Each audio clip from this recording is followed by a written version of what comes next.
Kong, siya pinlay. Nalipun buo na mga. Ang kentang arspat ti kaya pi.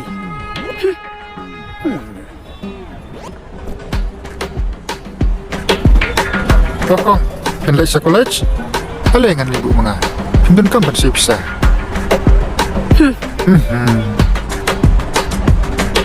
Kong, yang ibu mga. Pasuin mo na ba nabulkam ng kanfuan?